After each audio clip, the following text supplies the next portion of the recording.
The word demon possession is a very interesting one.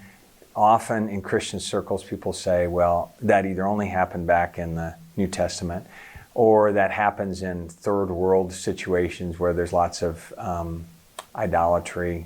I think there's idolatry everywhere, but and they think, well, it doesn't happen in civilized countries, and particularly it could never affect a Christian, because demon possession, that means the demon possesses them and God possesses us. So they tend to see it as something very extreme and something that would never relate to me, so I don't have to think much about it. What's interesting is that the word demon possession actually, I think, is not a good translation of the original Greek word. It doesn't say the demon possesses you. It's the word is they're demonized, which means that the demon has some level of influence over that person. And what we see even in Scripture is that that's on a gradient scale. It's not, okay, you either belong to the demon or you don't belong to the demon, but you can be influenced, affected by a demon in more superficial ways, or all the way to a place where, like the demoniac that was breaking chains and living among the graves that Jesus came against. That would be a very high extreme. But then there were other places where the demonic force actually exhibited themselves in the form of a disease. And it wasn't immediately obvious that disease came from a demonic presence. So I think the first thing we need to realize is that demons don't necessarily possess, but they can have constant influence on a person to the point where they begin to take control. And I believe that can also happen to a Christian.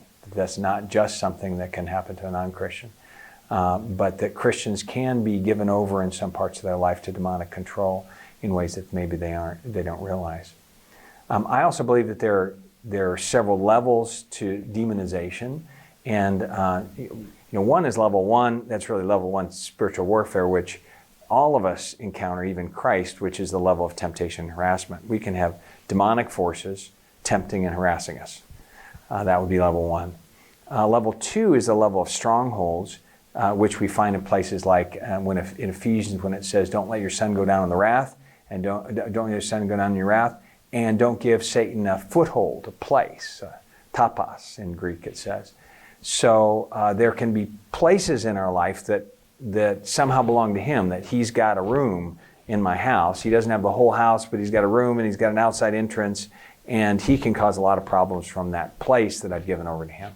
And that would be the area of a stronghold, level two.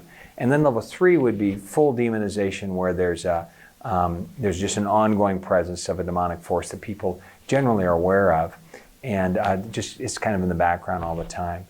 My experience is that can be true even of Christians, that many more Christians than we realize experience level two, the level of strongholds, and that we often are not prepared to deal with level three, demonization, because we don't expect it, and because we just automatically think Christians can't have that.